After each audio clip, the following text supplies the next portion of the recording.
Okay. Gonna find this thing. I can cut out all my crazy editing later. Okay. So, hi.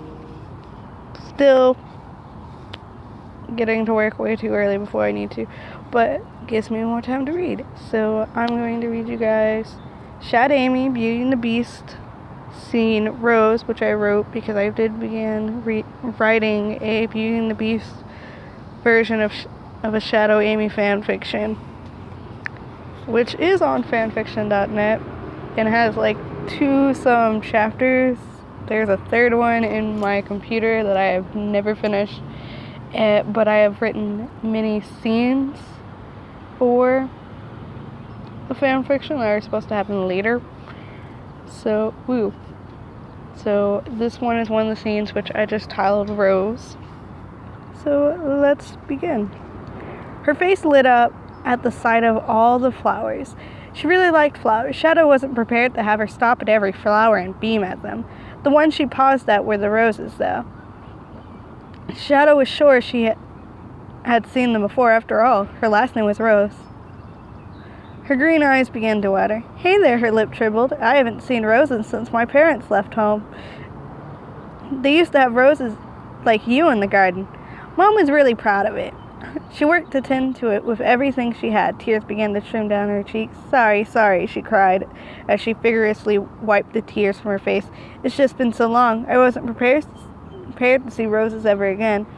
Shadow walked up to her and placed his head in her lap. As a werehog, she didn't notice that he was the same man she seldomly ran into in the palace.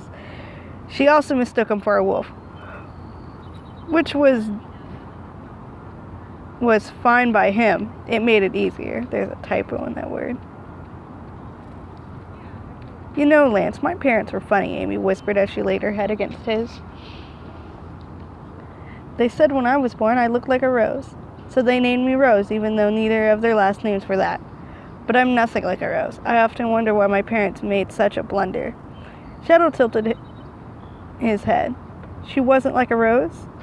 He scoffed at the very notion. She was very much like a rose.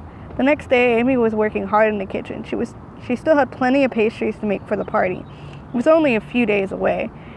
She had made several cakes and cookies. Today, her, Bunny, and Antoine were baking tarts. Since Antoine was head of the royal guard, Amy was surprised to find he was able to help out in the kitchen so often.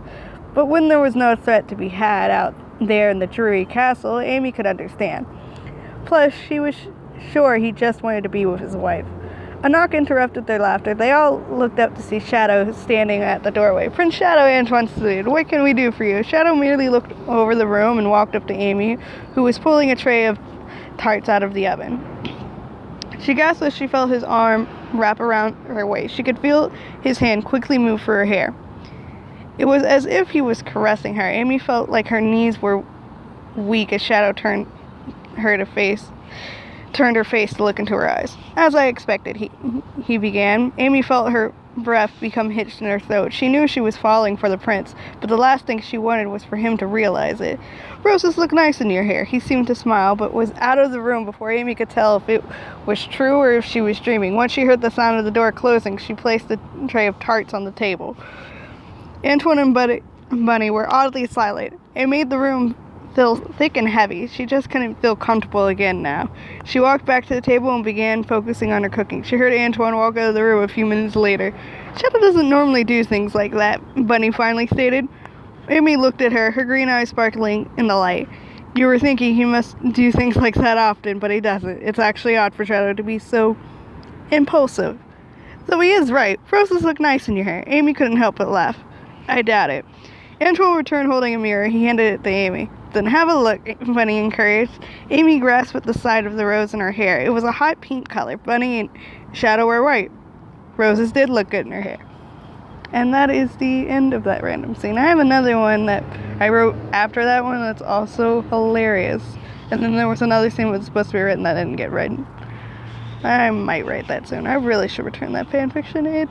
It amuses me. I really enjoy it. But yeah, that's it for that one, and I will see you all next time. As always, feel free to leave any suggested like stories to read, be it fan fictions or actual books. I do plan on, hopefully, when I get out of my financial hole, to be able to buy at least one book every other week, or at least a month. So, yeah, I'll have plenty of things to read, and I'll see you all next time. Bye-bye.